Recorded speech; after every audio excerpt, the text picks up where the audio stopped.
Hello, my name is Jim Turk, and I'm the director of the Center for Free Expression at Ryerson University. I would like to begin by acknowledging that the land on which I am speaking to you today is the traditional territory of many nations, including the Mississaugas of the Credit, the Anishinaabe, the Chippewa, the Haudenosaunee, and the Wendat peoples, and is now home to many diverse First Nations, Inuit, and Métis. I also acknowledge that Toronto is covered by Treaty 13 with the Mississaugas of the Credit and the Williams Treaties signed by multiple Mississaugas and Chippewa bands.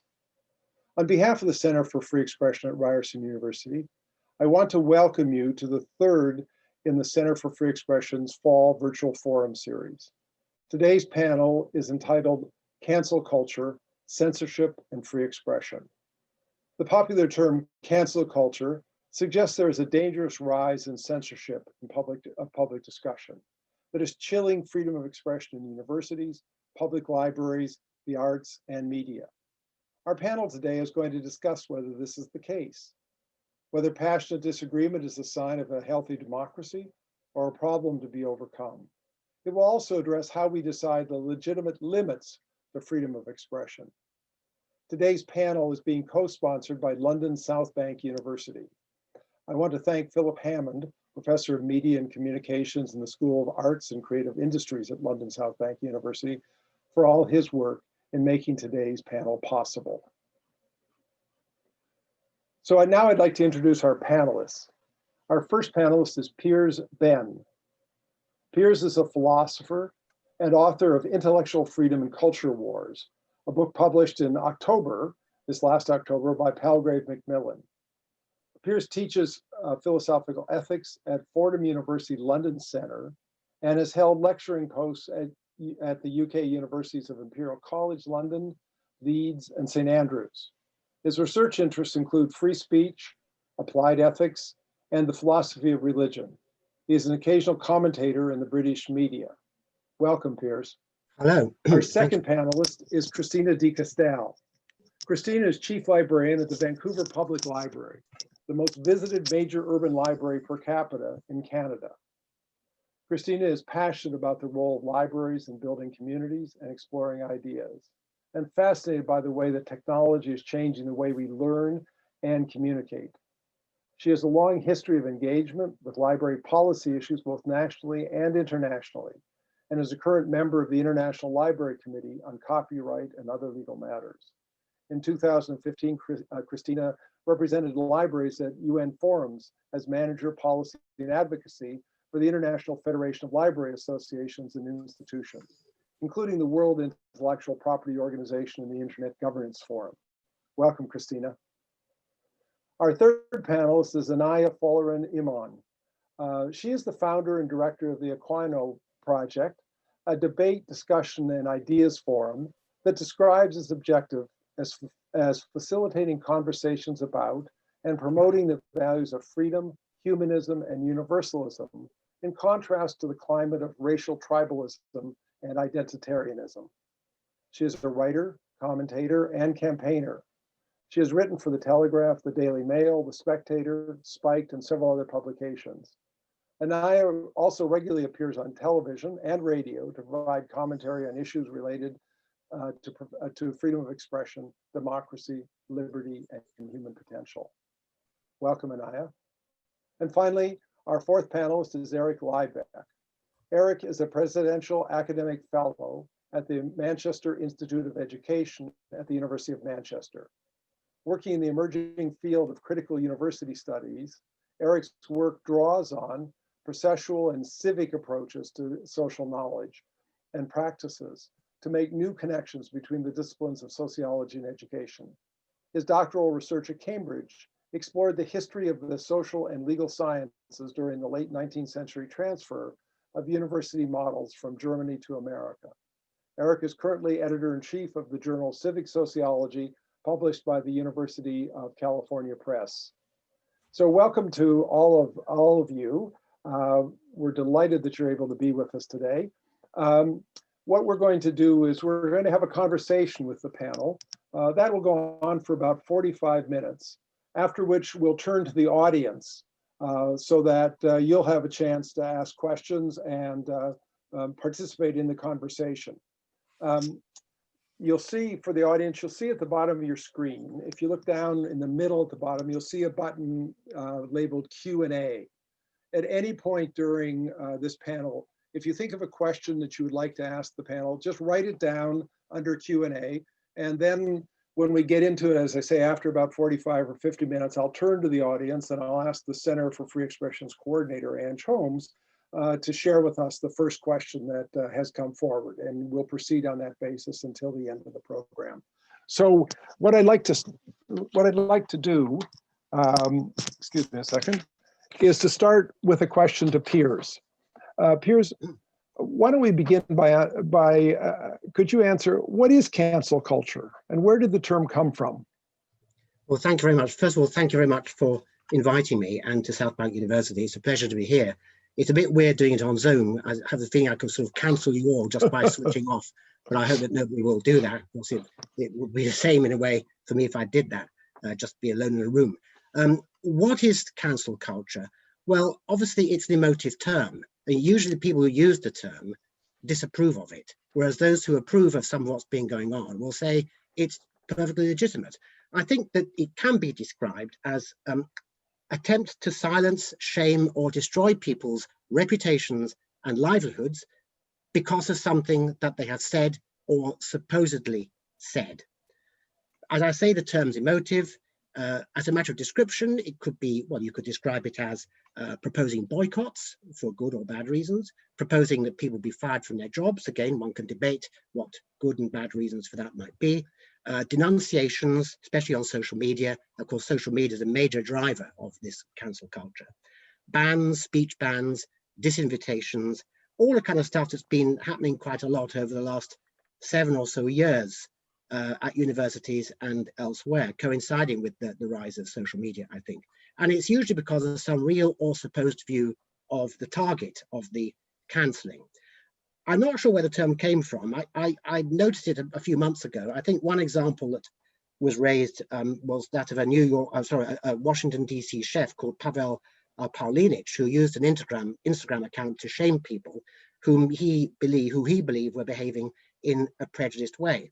And so his Instagram posts went viral, and sometimes the consequences for the people targeted were bad. Of course, the question it all raises is, once you've got a sort of fairly neutral description of the phenomenon, the question raised is, when, if ever, is it justified? And this is where it ties in with the traditional free speech debate that's going back particularly to John Stuart Mill and to Locke and Milton before him.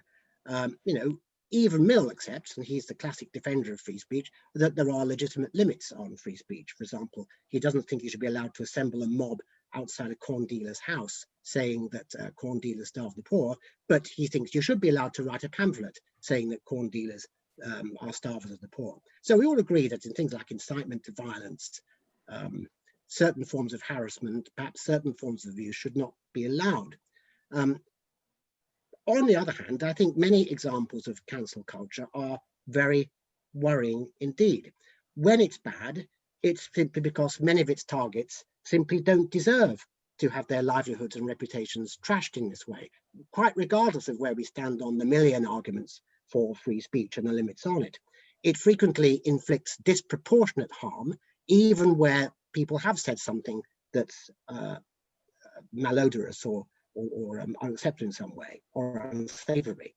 It tends, I think, to be moralistic, and I would like maybe later on to draw a contrast between moralism and morality. It's often vindictive, and it's frequently unjust, not to say libelous or slanderous. And again, I think we can come up with examples. I have a few in my head of cases where the cancel culture has been driven by slander, saying that somebody has a particular position that he or she simply doesn't actually have. So it often offers bad reasons for boycotts, but of course the question is, can there not be good reasons for boycotts? And we will be getting into that. We will be getting into that. Indeed. Yeah. So I'm trying to define this neutrally to begin with. I mean, okay, I happen to think it's a real problem. I mean, I'm worried by cancel culture, but clearly we need a neutral description of it before we look at the pros and cons of particular bans and disinvitations and so on. You know, I think it's in a way it's about new heresies at its worst. Hence, James Lindsay, who co-wrote a book with Helen Fructose, describes social justice with a capital S, capital J, as a new religion, not just a belief, but something that has its own set of heresies, sacred dogmas and articles of faith that can't be questioned. And one of the problems of cancelling people who are supposedly said something heretical is that by cancelling them, you deprive them of a chance to reply. You deprive them of a chance to say, actually, I didn't say that, or I didn't mean that, or yes, I did, and here's my reasons for saying that. So these are the reasons for worrying about the bad manifestations of it. I think there are some very bad manifestations, perhaps we can get on to that, but clearly we have to discuss the question neutrally. We all agree, most of us anyway, that there's some things you shouldn't say in public, and I think we can all agree sometimes that people should be shamed, because this is all about shaming really, but I think the best way to shame people, when it's appropriate, is usually privately. Social media is a monstrous beast that gets way out of control and has very bad effects on people's livelihoods and reputations. So that's... Okay, thank you very much, Piers. I think you've started us off well. Thank you. Inaya, is cancel culture something new? A new way in which people hold others accountable for viewpoints or behavior, or not? So I think that there are probably new elements to cancel culture. There are obviously older elements, which is throughout history, we can only look to find mobs essentially finding a target and vilifying people. But I think, as kind of Piers mentioned, I think the first new element is the kind of social media element. And so that is, for the first time probably in history, the ability almost instantaneously for people to you know, share information, and for kind of millions of people to see that and react to it. And also we know, you know, very much about kind of social media have certain incentive structures which reward for kind of greater engagement, and therefore that not only kind of incentivizes people making inflammatory statements, but also the reaction in response to that. So, you know, that can get shared, people can kind of jump on top of that. But I think what's very different about cancel culture to this necessarily kind of disagreement is obviously it moves into the realm of kind of targeting someone's employment, trying to get them essentially removed away from kind of public life and excluded. And that has not only kind of you know, sociological implications, but material implications for that person. So they often lose their job, as was already mentioned, their reputation, and that's kind of completely seen as acceptable. But not only that, I think another new element of cancel culture, I think, is obviously the kind of a moment that it's embedded in. And I think that moment is one that kind of reflects a degraded view of human agency. So when we often talk about the groups that are often cancel culture is being done on behalf, is often, you know, minorities and marginalized groups, you know, they're not ever viewed as necessarily kind of full human beings that are capable of exercising their own agency, being resilient, free agents that are kind of bold and can confront the complexities of life and the diversity of opinions that exist. They're seen as infants needing protection. And so I think that there are different elements that make cancel culture not just similar to the mobbing of the past, but actually something quite new. Thank you very much. Christina, you know, you're the head of the Vancouver Public Library, which, like other major public libraries in North America, have faced controversy recently. Public libraries have historically championed intellectual freedom in relation to their collections, programs, and making space available to the community. What effect do you think these controversies have been having on public libraries' understandings of themselves as places that defend expressive freedom?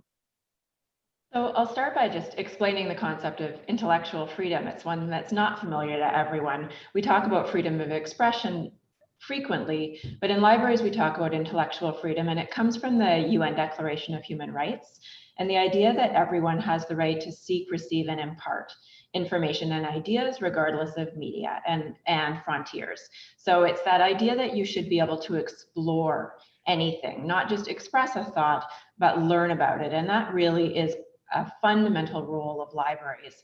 And we've had this history of defending ideas that are held in books for decades. And in libraries, we understand what that process looks like. It's been a conversation that we normally have one-on-one with one community member at a time. They're often concerned about the impact of content that's in a book on children, or they feel that it doesn't represent the community that they believe that they live in. And we talk about the diversity of our communities and the role of parents in having conversations with children when we have those conversations with communities. Using libraries historically has been a very private activity. We hear from people who have found themselves in the stacks, found stories that they relate to at times when they're going through difficult periods of their lives and they feel very alone. And finding those stories that they relate to in the library makes them feel a sense of belonging in the community and creates a connection with the library and with a civic institution. But what's been changing in the past 15 years or so is that the role of public programming for adults in libraries has dramatically increased.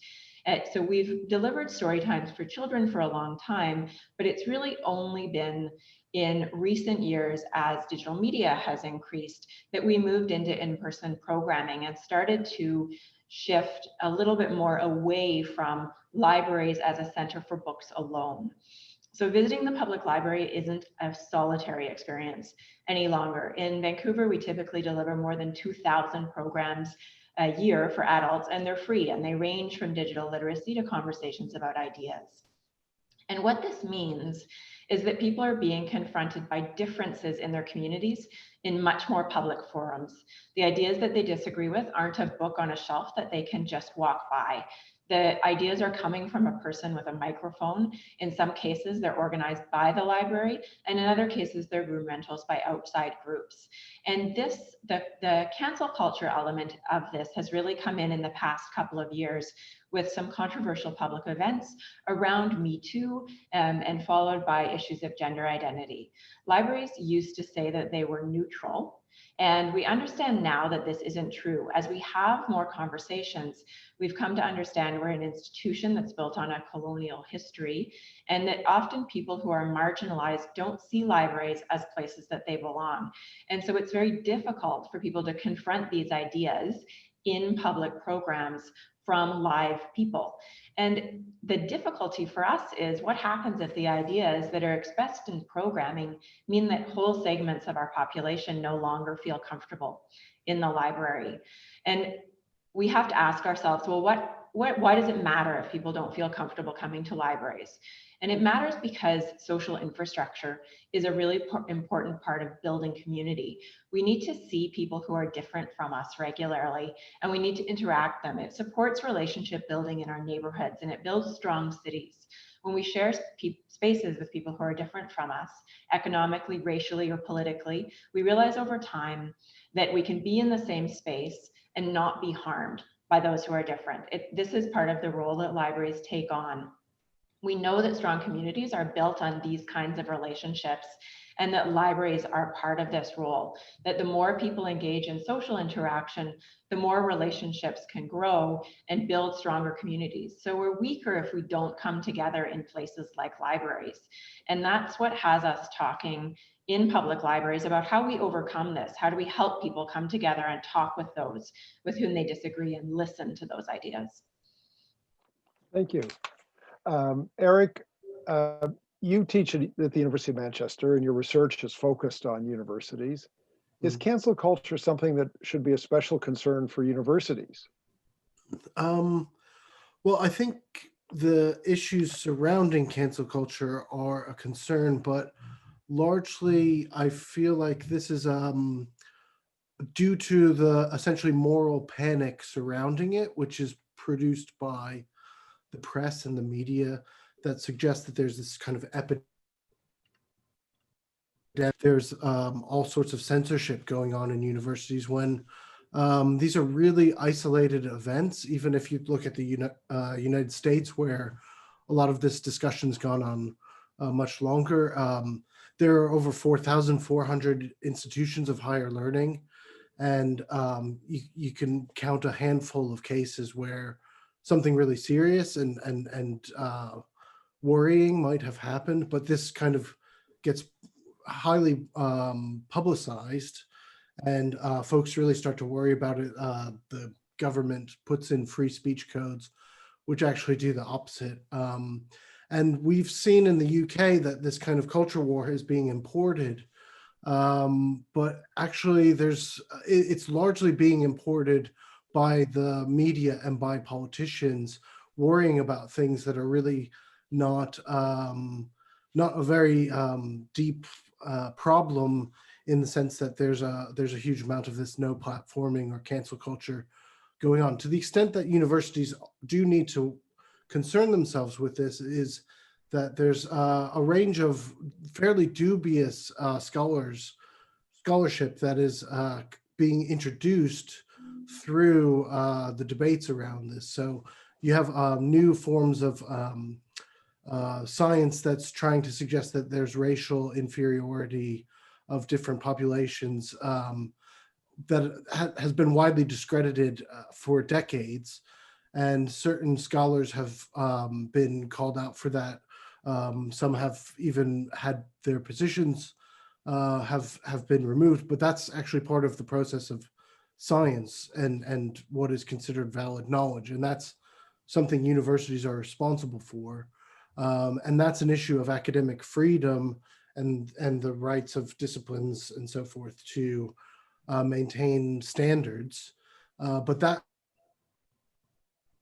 very often gets conflated with free speech, and especially in the media, these issues that are generally discussed in a reasonable way with public discussions, with debates and so forth.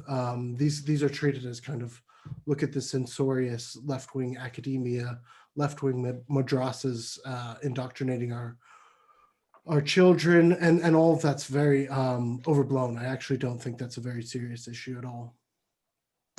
That's Eric, that makes me think about a conversation we had not too long ago in the library around purchasing collections related to the anti-vaccine movement.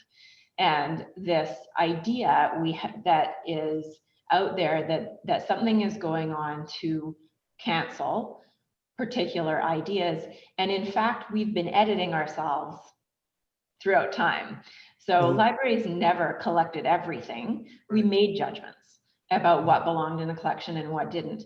And the reporting and the talk of cancel culture has people questioning, is it okay to not buy this book? And so really reflecting much more on the choices that they're making, when the reason that an institution is established as trusted is partly that act of editing, that act of debate and making choices about what is an idea that's worth sharing and what is one that doesn't belong in a collection.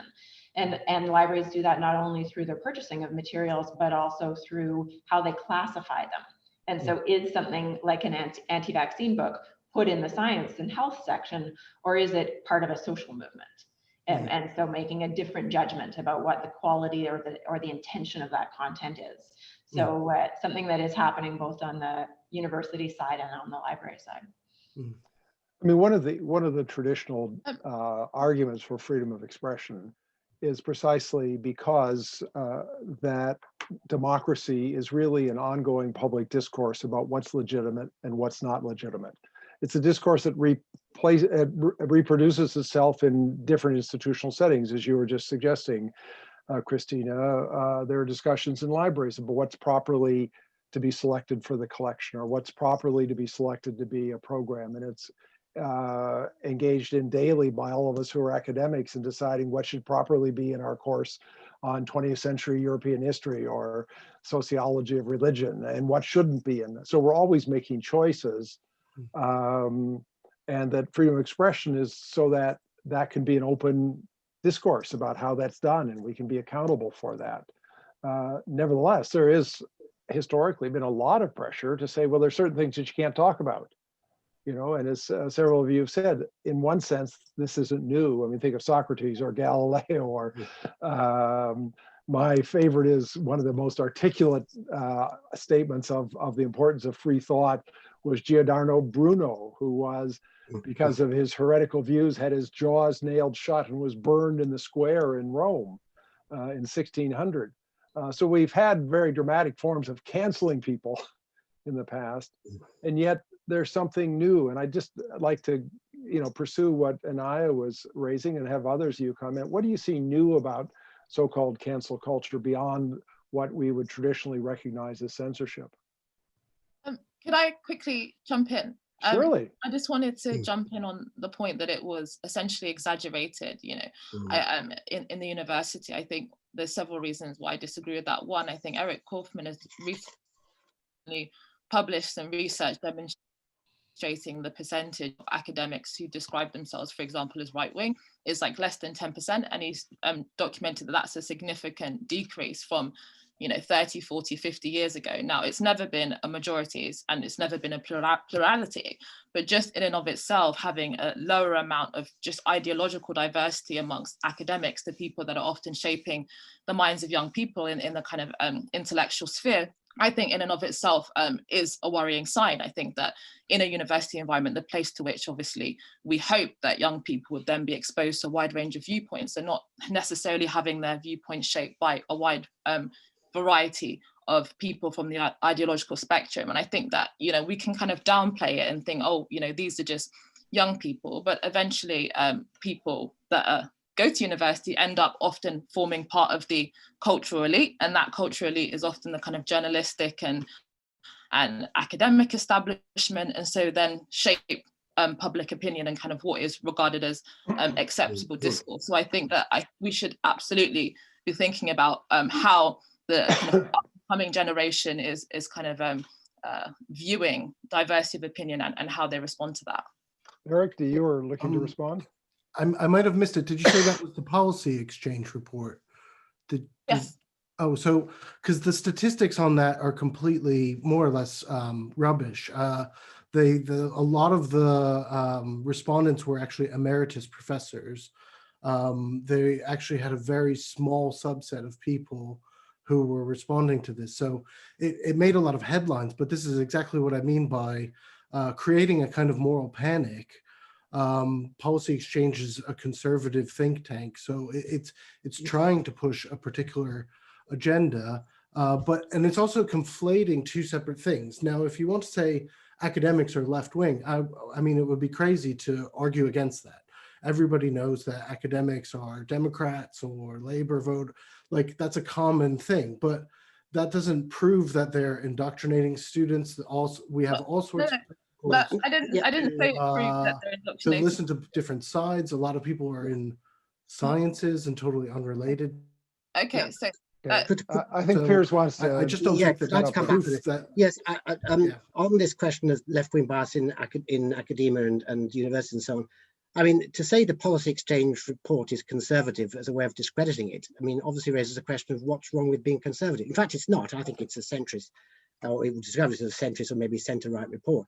I'm not at all convinced that the figures are discredited. Certainly another source, which is the Heterodox Academy, which admittedly relates mostly to America, certainly contains incredible statistics about people who feel they can't utter their views in classrooms, particularly those of conservative point of view. Whether they're right in thinking they can't utter those views is another question, but they do feel intimidated. But I mean, Britain has seen some pretty bad cases of this recently. I mean, and one thing it illustrates is how certain notions that ought to be discussed in a very rigorous way, like what exactly is racism, sexism, transphobia, get shut out because somebody's been dismissed a priori as a racist. And an example was Noah Carl. He was a social science researcher at Cambridge who was summarily dismissed in early 2019 as a result of a petition and a Twitter campaign for simply saying that the question of whether there were partly genetically explained differences between different populations should be discussable. Now, I think that question should be discussable, what everyone says about it. Noah Carl. Well, Noah Carl, yes. He was dismissed summarily from St. That was because he lied in his application, not because of that article. Well, I'm not sure he did lie in his application, but in any case, I mean... Well, no, but that makes a big difference if it's for false information as opposed to his ideological position. So in part, I don't know if we can sort this out if we don't know the factual basis. It's an example. I mean, he was certainly, the petition was about his controversial views, and that's what motivated the sudden dismissal. I mean, there was no question of malpractice, as far as I know. And there are other cases. Nigel Baker is another case who had his Essex and Empire project cancelled, or attempt to cancel it, because people discovered about it, and it said that British colonialism was not all bad. I mean, I'm not saying he's right or wrong, but that's something that should be discussed. This, I think, is the worry, is people are seizing the agenda on what exactly it is to be racist. I think the question of what is racism and so on is a very interesting, important one. has to be discussed with due care. And if people can be cancelled because they're allegedly racist without having a chance to say what their views actually are, whether it is racist and so on, then I think we're getting very dangerous territory. But these are discussed. Nigel Baker has several conferences a year, is regularly in the Telegraph talking about it. This idea that there's these views that are not being heard is just not. I mean, I meant at Oxford. There was a campaign to silence him, to shut out his project at Oxford. I don't mean he's not. But being I think we need to make it. No, let me just say one thing. I think we need to make a distinction between campaigns to silence people and people being silenced. Yeah. There have always been campaigns. In the United States, the whole concept of academic freedom came alive originally from German universities in the early part of the 20th century, when one after another faculty members were fired because major donors, major corporations objected to their politics. Mm-hmm. The famous case was the secretary of the American Economic Association, Edward Ross, who was fired from Stanford because he talked about the exploitation of immigrant labor by robber barons. And Stanford University was founded by Leland Stanford, who made his millions in the railroad industry. And his wife, who was chair of the board, took great umbrage to this Professor Ross's views and directed the president of her university to fire him, which he did. So that led John Dewey and other academics to form the American Association of University Professors and to pronounce on what proper academic freedom is. My point is, there's always been pressure in universities to get rid of viewpoints that the pressuring group wanted. I think the judgment is, are they gotten rid of or not? And they certainly were in the 19th century and early 20th century. In North America, that's largely stopped because of academic freedom, which the Americans defend in conjunction with their First Amendment rights. And in Canada, about 98% of all faculty are unionized, and we have strong academic freedom language in our collective agreements that can be agreed and have arbitrators rule on. So I think just as we're having this discussion, we do need to distinguish between the pressure to get rid of people, which is longstanding and comes from a variety of sides, and the ability to actually do so. And fortunately, at least in North America, there's been relatively restricted ability to get rid of people. Their lives can be made difficult, they can be unpopular, but very few are fired or gotten rid of because it's very difficult to do. That may be true in academia, but it's not true in teen fiction writing, as an example. Yeah, could you tell us about that, Christina? Yeah, so there are a couple of examples. One of them is Blood Heir, which is a book written by Annalie Wen Zhao, and her book was about enslaved magical minorities, and the controversy that arose around it was that she was not portraying the experience of African Americans respectfully, and the story was about Asian history. The book, after a considerable uproar pre-publication on Goodreads, was pulled by the author from publication. She chose not to continue this, to put the book out. After discussion and with the support of her publisher, it was ultimately published late last year. And so what concerns me about that situation is that it is people of marginalized identity that are finding themselves being censored. And she's just one example. Another is Kosako Jackson, who was writing a debut young adult novel called A Place for Wolves. It may not have been the most perfect writing, but it had some issues. It was another one ultimately pulled by the author while it and has not been published. And what was found offensive by critics of his book? This one was two American boys falling in love against the backdrop of the Kosovo War, and the feeling in this one was that it didn't portray the experiences of people in Kosovo accurately, the cultural identities there. The censorship that's happening in YA fiction, these are really visible examples, but behind the scenes, it's happening constantly between editors and writers.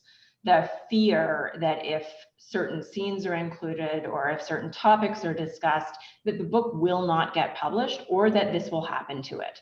So it has become a real issue in teen fiction writing generally among authors, and YA authors, young adult authors, are very active on Twitter. So as are readers of this type of fiction, which are most frequently adult women and not teens at all. So the judgments that are happening are coming from not the people who are the intended audience for these books, but adults that are looking for a particular type of experience to some degree. So there is real censorship going on in the teen fiction market, and some really interesting conversations about purity spiral. So that it comes back to that those ideas of religion and heresy, that we look for perfection. And when people are not achieving that level of perfection in this writing and portraying all the voices perfectly, that those things should not be published.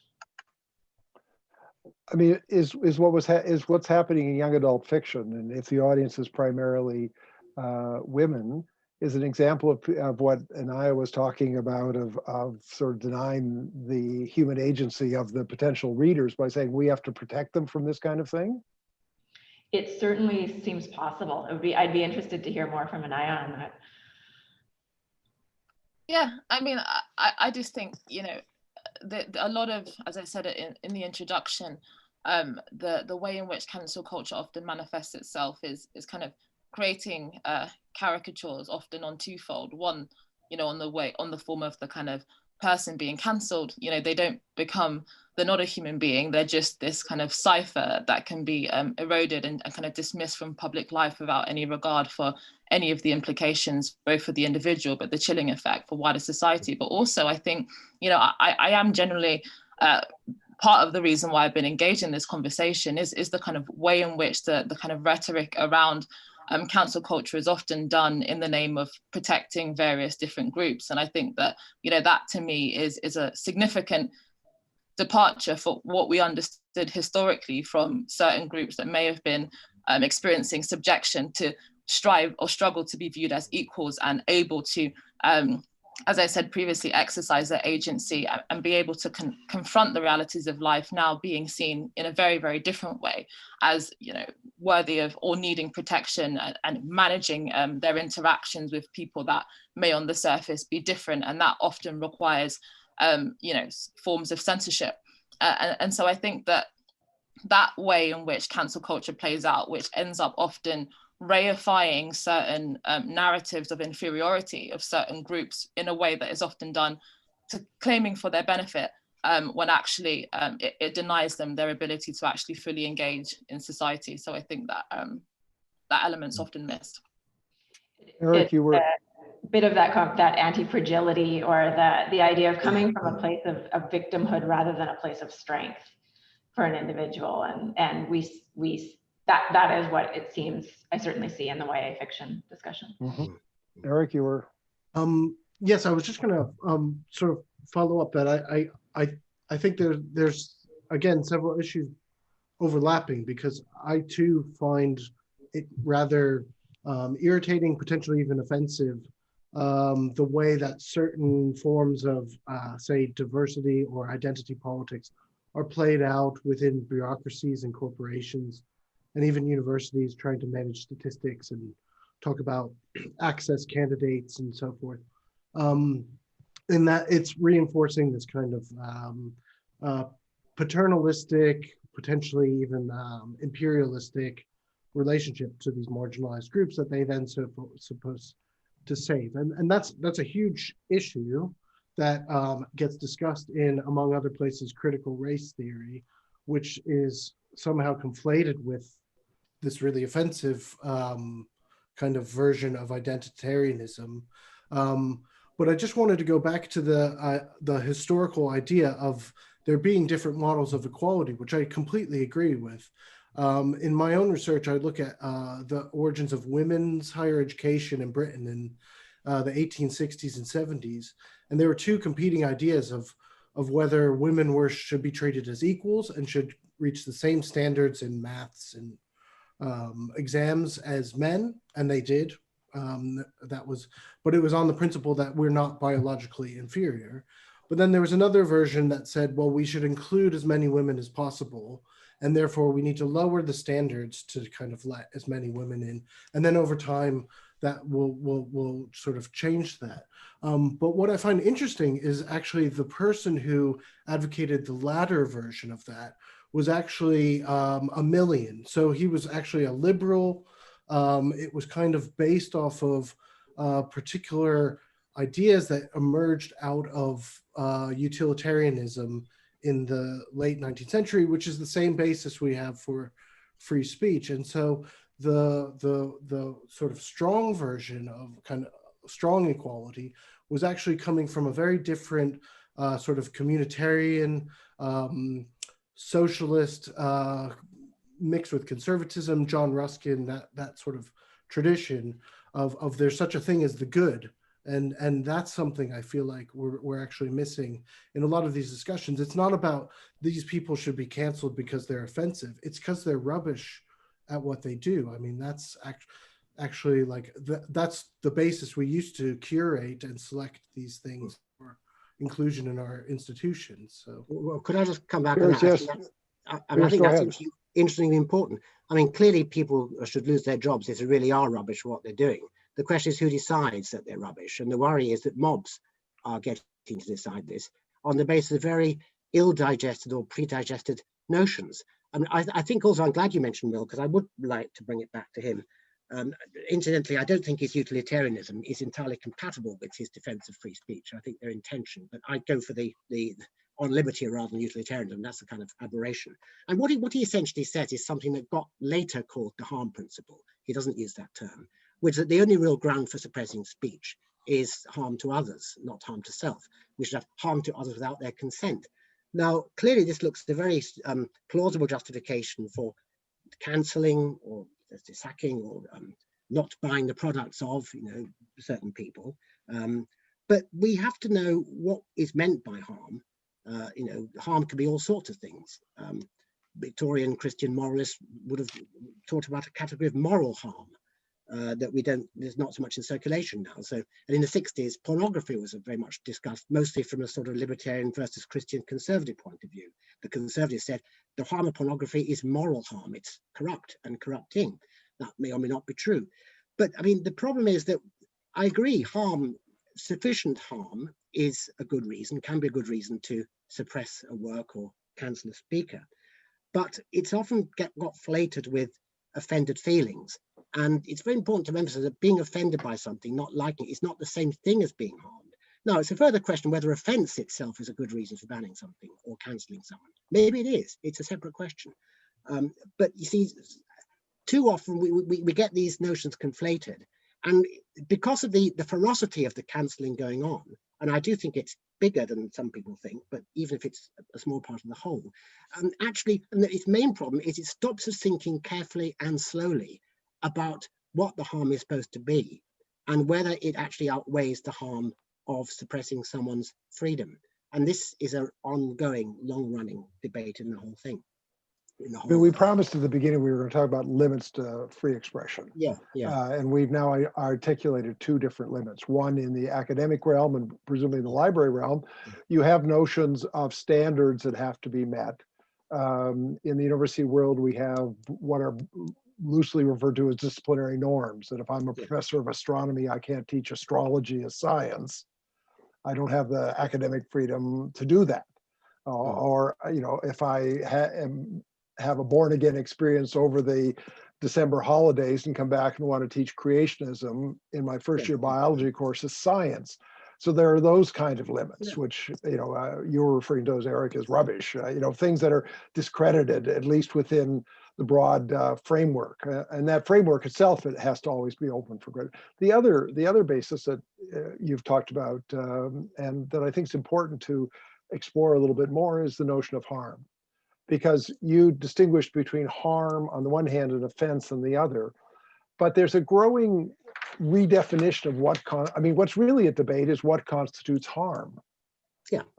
Some people say if I walk into a library and I encounter Megan Murphy giving her radical feminist pitch, that makes the library unsafe for me and harms me. Other people have a notion of harm, of having a cross burned in their yard, being physically attacked. I mean, we have from very subjective notions of harm that equate offense with harm to notions of physical harm. How do we sort that out? Because that, we all agree that harm, as you said at the beginning, Piers, that harm is a limit, but that just shifts the debate as to what constitutes harm. Yes, and I think with all these things, there are never any hard and fast boundaries. There are always fuzzy distinctions between these concepts like harm and offense. And I do happen to think it's nonsense to say that trans people are harmed by hearing gender critical feminists put their point of view.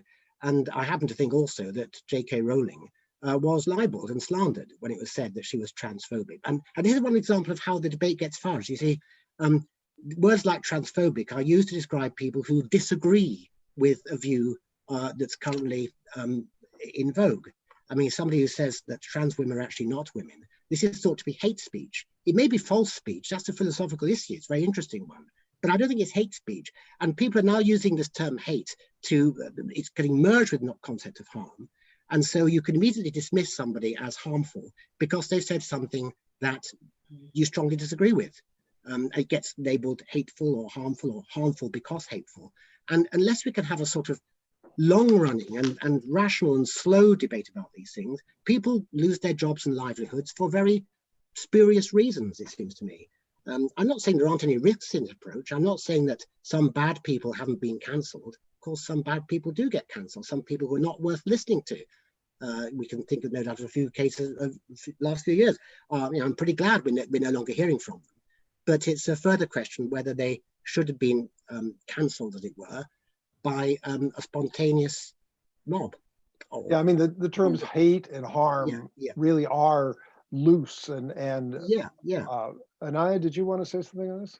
Yeah, no, I agree with Piers, and I think in some senses that may reveal, I guess, some of the newer elements of cancel culture. I think what's often happening is people are getting cancelled, so to speak, about views that are often actually presently widely held, or views that were widely held 5 minutes ago. So there's a very rapid kind of shift in territory about what isn't and isn't acceptable in relation to kind of gender identity, cultural appropriation, and all sorts of these issues that are shaping the public conversation at the moment. And it's essentially kind of sweeping people off their feet, the rapid pace in which that is changing. So I think that it's very easy to kind of just say, oh, it's ideas that are just stupid. Well, many people still hold them. Many people regard them as ideas that they can justify in the kind of public square.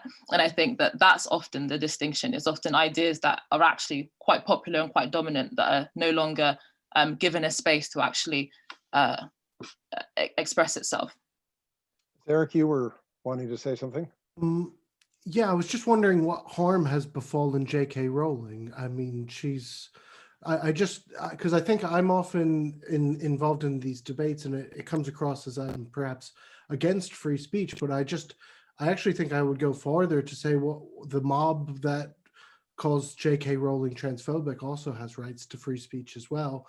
They're communicating on a social media platform, and she still sells lots of books and is a multimillionaire.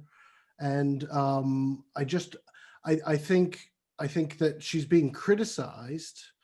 And I think that the flip side of this idea that there's people unnecessarily taking offense is that there are people who are being criticized for offensive views that are widely held to be offensive, or sort of act as though they're being harassed and their livelihoods are being ruined, when in fact they're just public. Nigel Baker is a perfect example of someone who every week is in a national newspaper saying he's being canceled, while he's still a professor at the University of Oxford, and has no limits on what he can do. Well, all that shows that the attempts to cancel him haven't succeeded.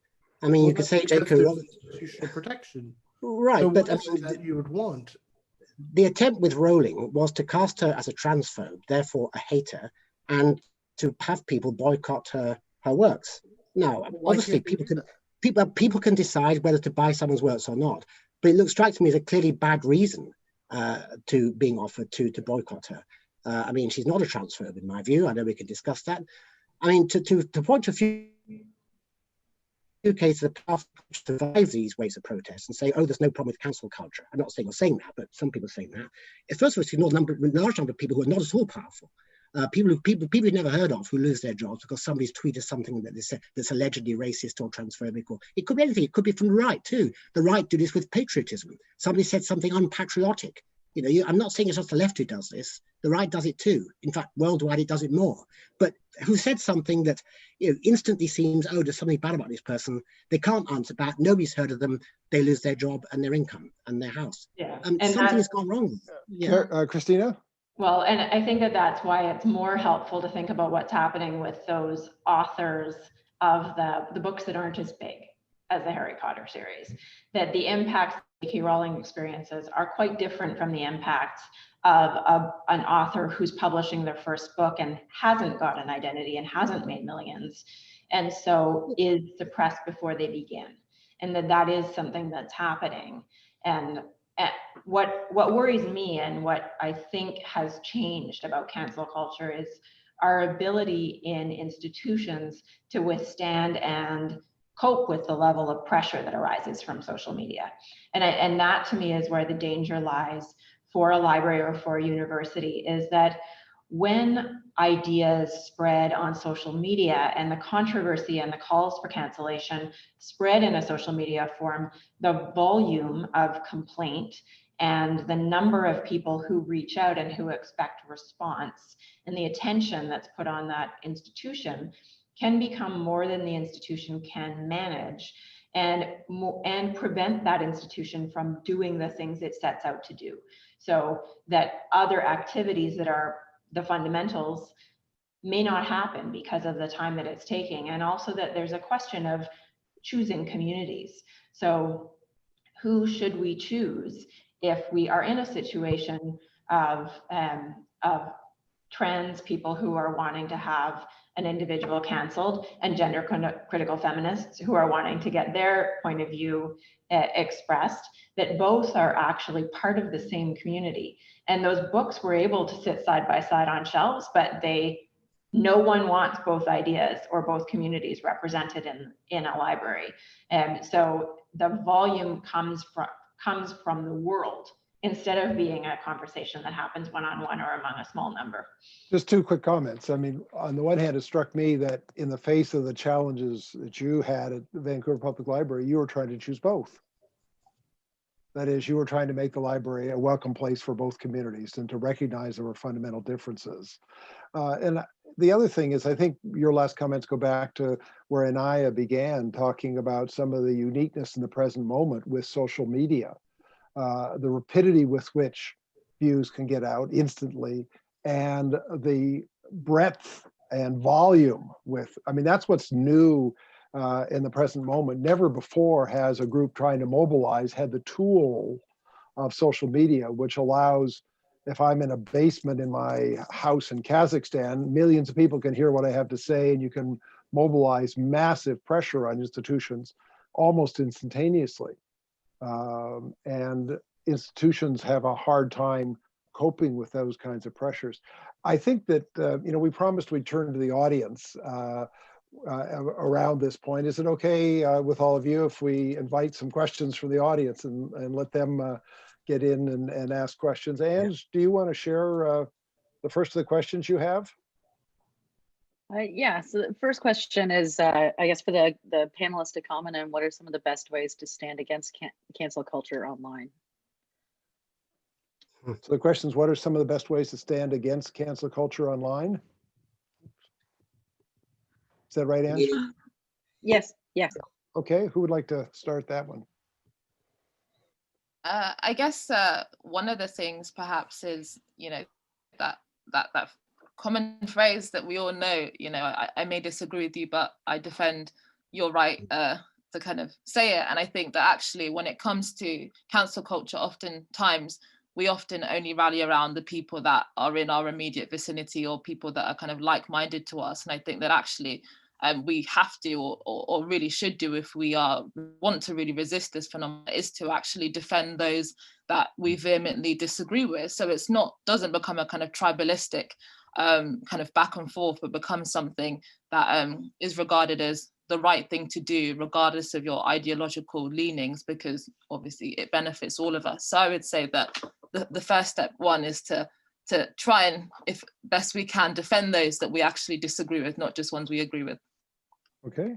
I think a couple of things that that we learned through what we've gone through in Vancouver. One is make the point that you need to make online, and then recognize that you won't be able to engage and change all those viewpoints. The volume is too high, and at a certain point it's more productive to step away from social media and try to reach out to those who are in your immediate community and talk in person or talk on the phone, and have change the space and have a conversation where you mostly listen, and that keeping that moving the conversation into a new space and being there to listen at least keeps that dialogue open, and talking about protests being part of free expression, that this is the process, and that when one person's point of view is being heard, that your point of view is also one that will be heard,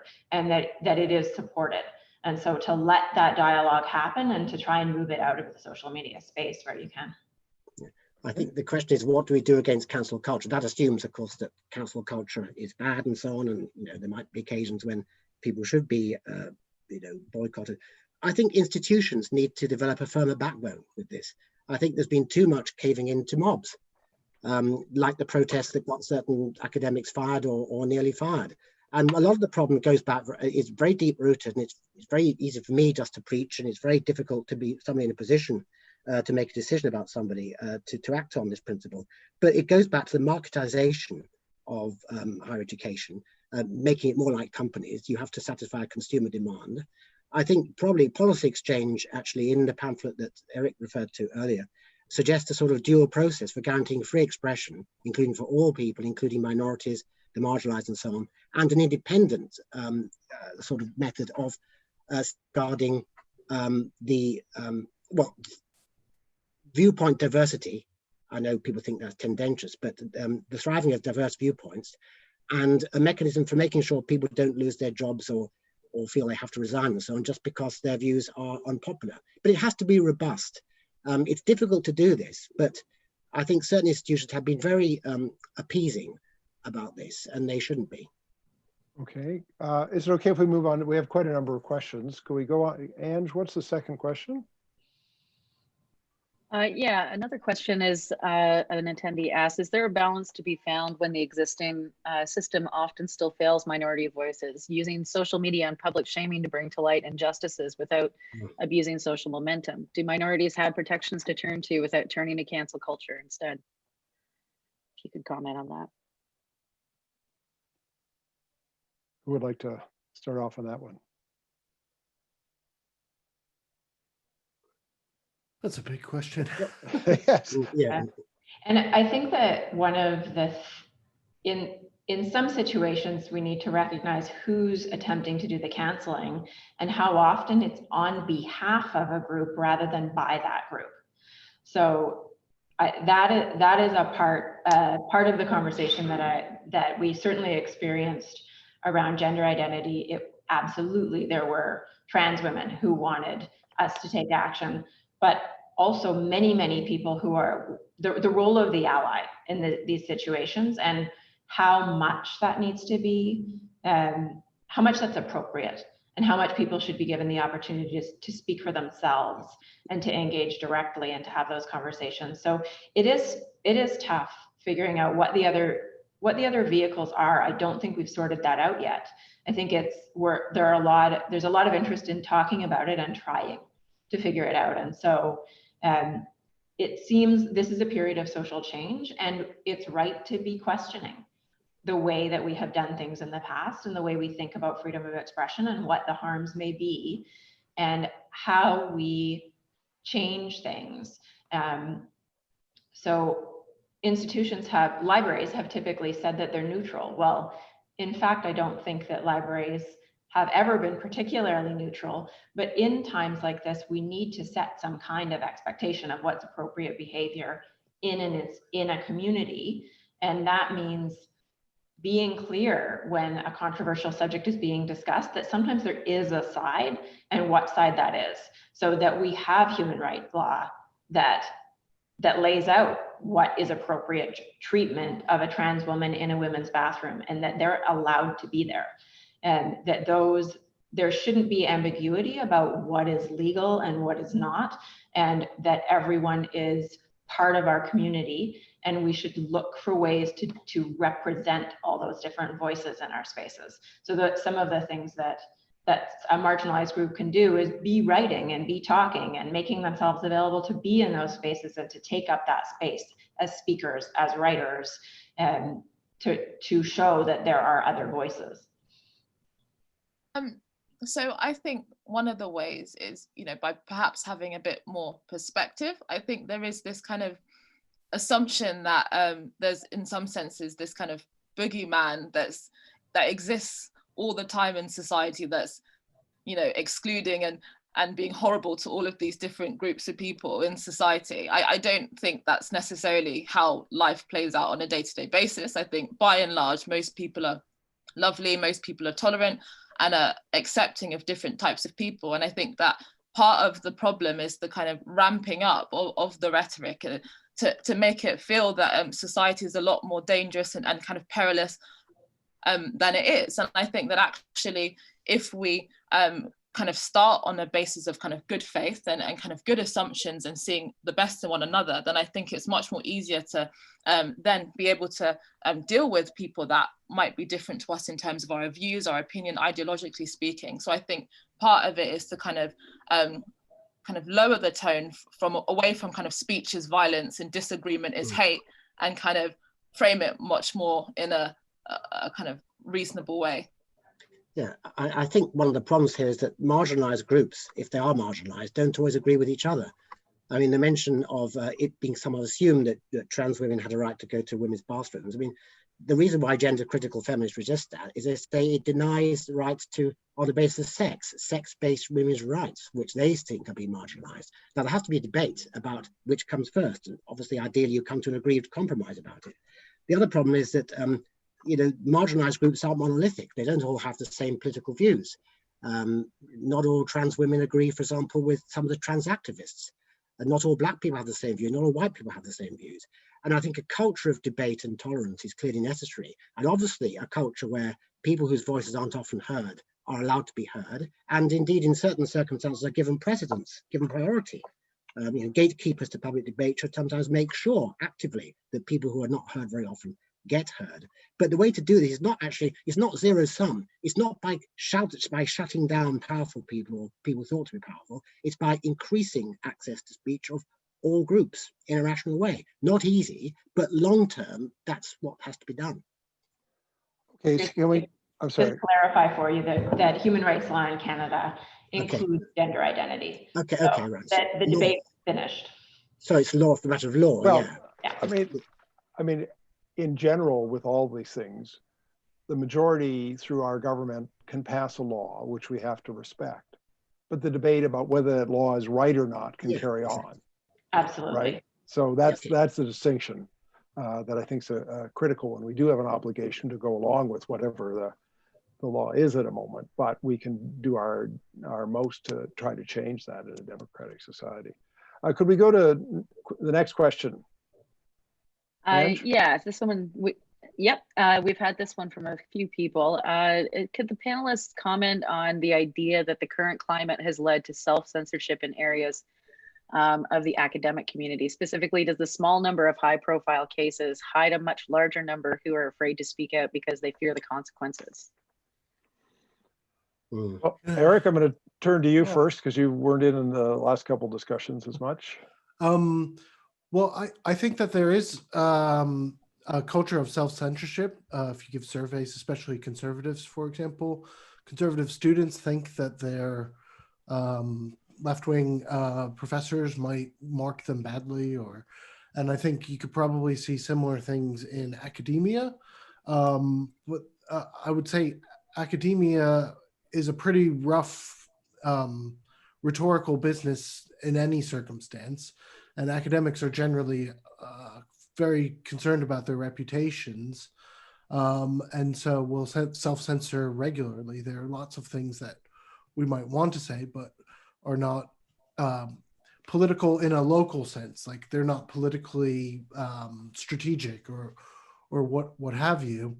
I think that probably some areas of gender critical debate is of that sort, where you might have certain, say, PhD students who are doing a topic and would want to say something in defense of gender critical,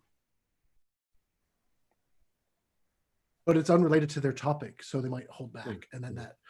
But let me just go back to the issue of conservative students, because actually I think that a lot of the reason why conservative students don't speak up is because of the media representation of a left-wing boogeyman. So I completely agree about this idea that that we should not generalize about people or speak on different people's behalf. But I think this idea that there's this mass of professors or even media people who are out to ruin everyone's lives, it's actually a very isolated situation. And I think that in general, as professionals, we have actually a huge amount of techniques. I mean, I'm a sociologist, and that's probably among the most left-wing professions there is. But one of the core texts we have is Science as a Vocation, where we're told that you have to keep politics out of your teaching. And most of the folks that I know do that. So that's kind of how I think that the censorship is self-censorship. And the way to get out of that is for conservatives to go to conservatives and teach them how to argue better. Because right now, the only argument they have is that they're being censored. And that's, I think, a weakness of modern conservative discourse, actually. Piers, you look like you want to respond. Well, I don't know whether the only argument conservatives has is they're being censored. I think there are plenty of arguments for conservative points of view that conservative students articulate, whether we're talking about social conservatism, which is quite a rare thing now, or free market libertarianism or anything like that. I think there is evidence, and it doesn't prove anything, but there's evidence that conservative students feel more afraid to express their views in class than left-wing students do. That could just be because on certain social issues, the left-wing student view predominates. But when it comes to Brexit, I mean, the Britain leaving the EU, that's what the Policy Exchange survey mentioned. I think most students are not pro-Brexit. Most academics are not pro-Brexit, but those who were, I think, did feel that if they said something in class that was favourable to Brexit, they'd be interpreted as being some sort of bigot or xenophobe. Now, of course, I'm not saying they were right to feel that, because maybe if they had said those things in class, it would have been revealed that the rest of the class didn't think they were bigots or xenophobes. They just disagreed with them. So sometimes it is subjective, and you never know whether one's fears are well grounded. But I think there's enough anecdotal evidence to suggest that there's some ground for the fear. And really, I mean, the only debate. I mean, I teach ethics classes at Fordham London Centre, and they've always gone perfectly well because my own approach is Socratic. You know, here's a proposition. This is interesting. What can be said in favour of it? What might the counter arguments be? How would you reply to the counter argument? And then people feel they're being taken seriously. Teaching classes without revealing your beliefs is quite a good way as well. And also not giving the impression that any assumptions are not up for question. I mean, bad academic work happens when certain assumptions are taken for granted. They're never questioned. That gets passed down generations. And in the end, people who wonder about those assumptions feel as though they're incompetent in some way, rather than the truth. The truth may well be they've got a perfectly good objection to them. So it's a Socratic dialectical kind of method that we need to encourage. Sorry to move you along, but I see the number of questions growing. So could we go to another one? If there's something you want to say in response to a previous one, certainly feel free to throw it in when we get a chance. Ange? Yeah, the next question is from Howard, and its conversations are almost always dominated by people with relatively extreme fixed positions, and ad hominem attacks are effective in causing both those with moderate views from dropping out and rallying one's grouped to hard positions. What can be done to create space and motivation for those who are interested in exploring ideas and diminish the power of ideologues? Who would like to begin that one? Well, I would think that one way of starting is to not think that you are the one non-ideological person involved in the debate. And the fact that you see both sides as extreme just means that there's an unarticulated position that you have, but are struggling to communicate. But I think one of the so I would say actually sources of damage that liberalism has done to modern society is the suggestion that the center liberal kind of let's hear all sides is a neutral position. That's not neutral at all. It's actually, it represents a particular ideology, which is liberalism, and that's fine. But if too often, I think people feel like they're moderate and therefore they're withdrawing from an extreme situation. But actually, they should lean into it and actually make a case for whatever it is they believe in. Okay. And that is, I would suggest the same sort of approach of that there are opportunities for universities, for libraries to be hosting discussions in small groups where people can work on articulating their views and having conversations about difficult topics, that we can't do it on social media, that we can't do it in a room of 300, but that smaller discussions, ideally that are built around a book or a couple of books, so that people are coming in with information, they're coming in with some degree of an informed opinion, and then having a conversation with others who have also considered more than one side of the situation. And that is a way to begin, is to begin with the library concept of a book club, or begin with a small group conversation. Okay. Yeah, I think I agree with that. I mean, as a teacher, lecturer in philosophy, I mean, as I said before, my way of doing this, I think, is just to introduce ideas in as neutral a way as possible. I don't mean neutral in the sense I have no views, but trying to put the other side and just pointing out assumptions that may seem obvious, but which one might want to question. And that gives people confidence, I think, whatever their views are. I mean, what I say often to students, these are all American students in London, I say, look, at these classes are free speech zones. Okay, that's the view I have. That's the last one you hear from me, perhaps. I don't care if you're a Donald Trump supporter or a radical trans activist or whatever it is. I mean, you can be those things. And then you've always sensed this collective sigh of relief. And as the questioner said, I think most people aren't extremists, whatever extremist means. Most people are a muddle of views. And I'm a muddle of views. And I've got some left-wing thoughts, right-wing thoughts, also things all competing for attention. I think to give people the sense that this is an adventure where all views should be taken seriously until it can be shown that they shouldn't be, give people confidence. And actually the atmosphere becomes quite friendly and productive once people don't feel they have to toe a particular kind of line. But I think, most people are a model of different opinions, and that's fine. Let 1,000 flowers bloom. Ange, can we go to the next question? Sorry to hurry the panel along, but we got lots of questions, not a whole lot of time. Go ahead, Ange. Yeah, this is from Nico. Nico says, Inaya, you talked about the wider chilling effect in wider society of cancel culture. I find in my university that I tend not to talk about certain subjects as I encounter undue, unreasonable hostility. But is this a wider phenomenon we can identify and measure in any way?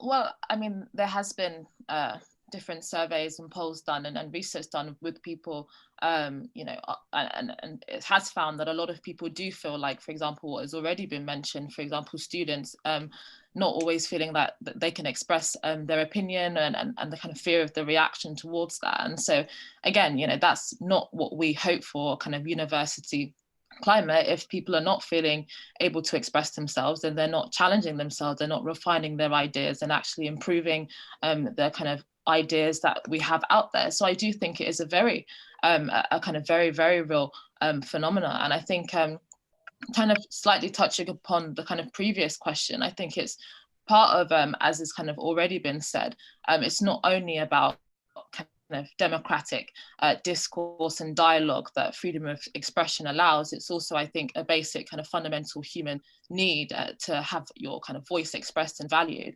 in order to kind of cultivate a sense of individuality, and as I said prior, agency. And so I think that kind of reframing freedom of expression, not solely in a kind of managerial context of different views, but also for us to just express our own individuality, I think will also help to remove some of the heat from the kind of extremist versus moderate angle of it.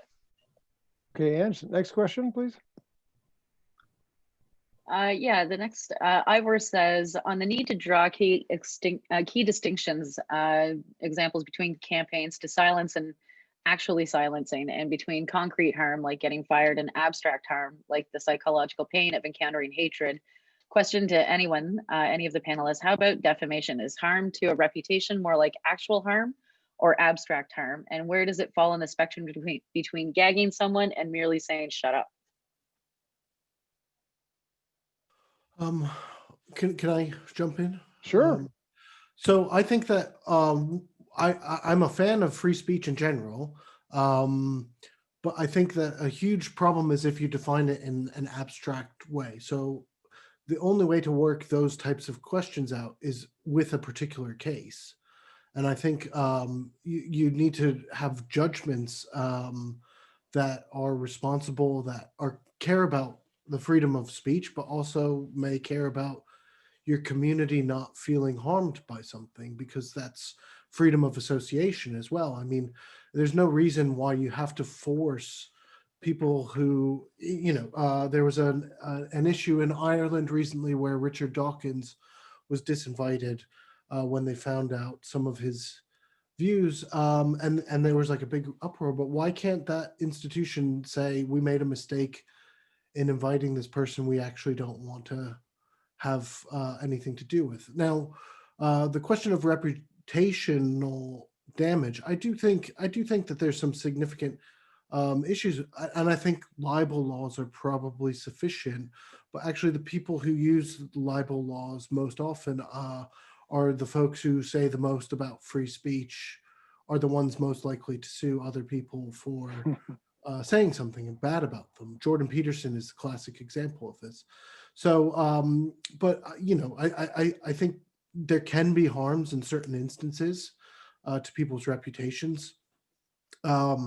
But in other instances not. So I wouldn't want to define it abstractly. I would want to look at each case as a judge would do. And I think that the legal and in general institutional protections are generally sufficient on this. Okay. Can I Did jump you- in on this? Yes, please, go ahead. Yes, I think defamation is a case of harm. And so it's too simplistic, as some free speech defenders do, to say it's only physical attack and violence that is the type of harm that we're concerned with when we talk about suppressing free speech. Defamation and libel are good cases. Other forms too are bullying of certain sorts, harassment online. All these things, they might be in grey areas, but I think they can count as harms.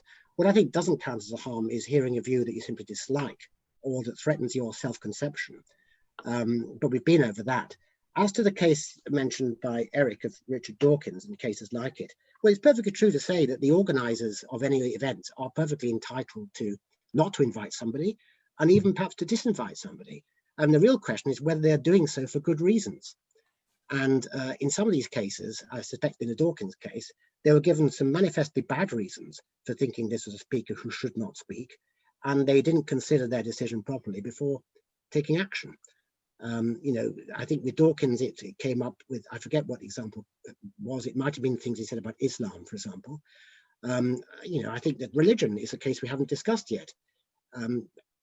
People should be free to criticize religious doctrines, and that should not be confused with attacking or trying to harm religious people. And, I'm old enough to remember the Rushdie affair, when Salman Rushdie was actually sentenced to death by the Ayatollah Khomeini of Iran for writing the satanic verses. This is long before social media. This is the ultimate in cancel culture.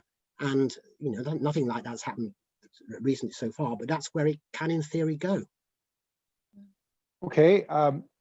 this panel obviously is stimulating the audience because questions are rolling in rapidly. So let's try to get to a few more. Ange?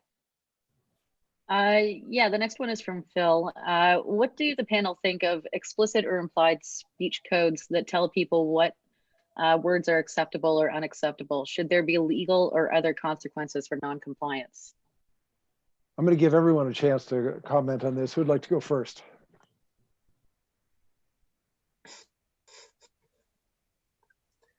I can go first if you'd like. Okay, sure. Again, I think it depends on the context. I think if you're a company and you're Starbucks and you feel like it's important for your business to be inclusive of people's wanting to be referred to by their pronouns, I think that that's fair for the company to have a policy about that.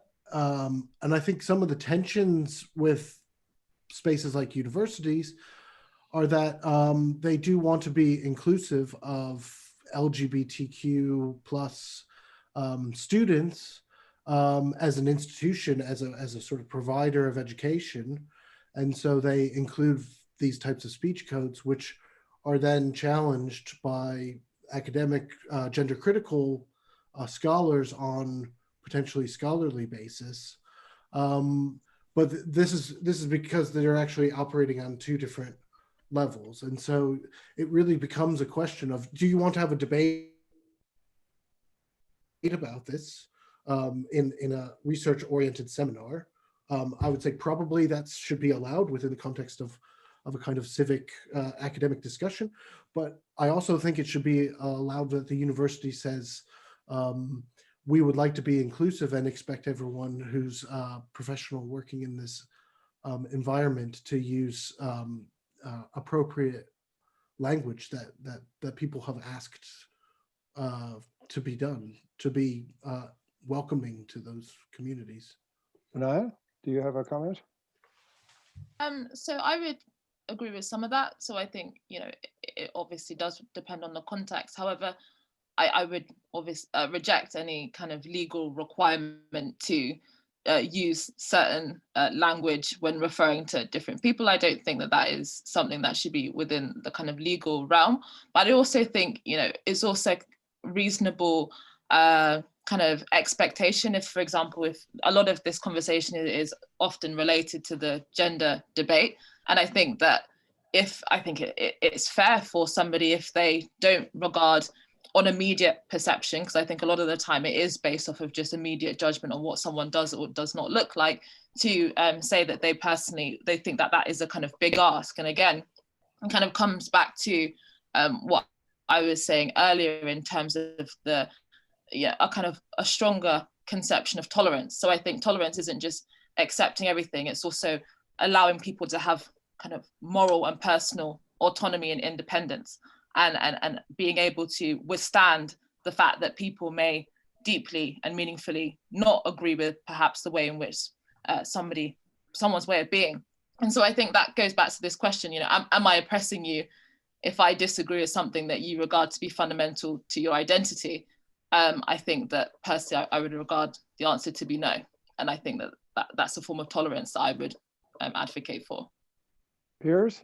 Yeah, I agree with Inaya, I think. I mean, clearly there are certain things we shouldn't say and certain terms you shouldn't use. And I think that there's been there are slow societal shifts when it comes to that. So 50 years ago, it was quite common to talk about illegitimate children who were born to parents who weren't married when they were born. We talked about the mentally subnormal, educationally subnormal people. Those weren't thought to be derogatory terms in those days. They were just descriptive terms. But I think that society changed and thought that describing a child as illegitimate because of the circumstances of its conception, or using terms for, mental disability and so on in ways that came to seem disparaging, those terms got left behind because there seemed to be part of a culture that had a low view of the people in question, and that was wrong. I am nervous about speech codes. I mean, I don't say they should never be imposed, but I'm nervous about it, partly because it might compel people to use speech they have a conscientious objection to using, partly because it seems artificial, because people feel, rightly or not, that there's an atmosphere of censorship and suppression of ideas that goes along with these things. I'd rather leave it to a cultural societal consensus, but I don't know. I can't be absolutist about this. And clearly, you know, I'm a white man, so I'm not going to, I mean, I don't know the experience of somebody of a marginalized group who does feel the impact of certain terms being used, so maybe I should defer to them. But I think that there are dangers. I mean, I'm not an absolutist about this, but there are dangers in going down the direction of speech codes. And Christina? I think it is very much about context. And so the area we haven't talked about is the context of an employer and relationships between staff, and the expectation that in a workplace we treat each other with respect, and that means sometimes you will respect someone's choices about how they want to be referred to, and that's an expectation of you as an employee. So it becomes not any longer your choice to execute the way your beliefs would have you, and instead you have to follow the respectful way of referring to someone because they've told you that is how they want to be referred to. And so in that context, I think it's quite important that it's not okay to be told I want to be called this pronoun and to perpetually use the wrong one when it's no longer a mistake. And we have to allow for mistakes, but we also need to respect each other and have respectful interactions. I think we have time for one more question, Ange. Yeah, a question. Is it true that canceling usually comes from the left rather than the right? Can I jump in? Yes, go ahead. Yeah. Well, it would be difficult to measure exactly, but probably the biggest instance of canceling in the way that we're using it is legal and institutional policies banning campaigns for boycott, divest, and sanctions of Israel. And there's actually I personally think that there's some decent reasons for that because of anti-Semitism, which is a very, pernicious and horrible discourse that's got a huge history in the 20th century, and it does need to be treated carefully. I don't necessarily think that everything should be banned, but that is probably the most frequent instance of speech being like actually canceled. And similarly, there's for every instance of a left-wing mob kicking out a biologist for saying there's only two genders, there's also academics on the left who get canceled by the right. I would think that it's a fairly balanced issue, and it has to do with just people behaving badly, I think. Okay, who else would like to comment? On the library side, I would say it doesn't appear to be the left any more than the right. We receive wide-ranging challenges related to LGBTQ content, concern about religion, the way that content is portrayed in books, that on both sides. So, and it's difficult to judge the politics of people on any individual issue when the contact is coming through a tweet, but certainly in that context of interest in censorship, where books are concerned, it is both sides. Again, I find it hard to answer the question because I don't have an experience. My suspicion, which is based on just reading and thinking and anecdotes, is that it depends on which world you move in. I mean, the world at large, I think, is, particularly America, which is very divided, and parts of Europe, is the predominant rhetoric is right wing, whatever that means. And so you'd expect people get cancelled for being unpatriotic, for example. That's things that the right broadly conceive, whatever it is, object to. I think the academic humanities certainly are dominated by the left. And so, as one would expect, where there is cancelling, it comes mostly from the left. Same with sections of the media, but the media itself is very much divided in all our countries, I think. It's much more polarized than it was. I don't know where it predominates. I think, in general, I think in the world at large, the right is probably a greater threat to democracy than the left. But in certain areas, little enclosed areas, the reverse is true. But that's just speculative, really. Right. And finally, Inaya? Yeah, I think when it comes to the chilling effect of the wider public, when it comes to engaging in kind of big picture subjects that are shaping the public conversation, you know, we've frequently in this discussion talked about identity issues, race, gender, LGBT, and all of those things. I would say that those issues are primarily being driven by the left, and the kind of narrative surrounding them is being driven by the left. So I would say that's kind of the way in which the kind of concept of cancel culture has actually emerged from the debate surrounding those identity issues. So I would say on that particular front, it's being driven by the left, but as many people have also described, whether that's historically, you know, you had religious puritanism and all of those things, and also kind of wider the wider world from the kind of authoritarian right, you know, there are challenges, but in relation to cancel culture in particular, I think it is being driven by the left. Well, at this point, our time is pretty well up. I want to take a moment to thank the panel, Piers and Christina and Inaya and Eric, for your contributions. I found it very stimulating. I'm grateful that you were able to participate with us today. And I'd like to thank the audience for your engagement and for your fine questions. The Center for Free Expression runs panels and other discussions on a regular basis. Our next one is going to be in January, on January 19th, and it's actually in some ways going to continue this. It's part of our In Conversation series, and it's going to focus on anti-Black racism and language. I think it was sparked by controversy over the use of the N-word and whether that can ever be used or not, and so on. Our guest is going to be Vershawn Young, who's a professor at the University of Waterloo, who's written about this, and he's going to be in conversation with Awad Ibrahim. This is going to take place on Tuesday, January 19th at 2 p.m. Eastern Standard Time. So if any of you are interested in the discussion we've been having and would like to join us, then I would encourage you to do so. For more information about that panel and about our other upcoming events, you can go to the Center for Free Expression website, which is cfe.ryerson.ca, where there's also podcasts of all our previous events, including this one, which will be a video recording of this will be on our website tomorrow. And I want to end by again thanking Philip Hammond and London South Bank University for co-sponsoring this with us. Thank you all so much. I hope you found it useful. Bye-bye. Thank you. Bye. Bye-bye. Bye, thank you.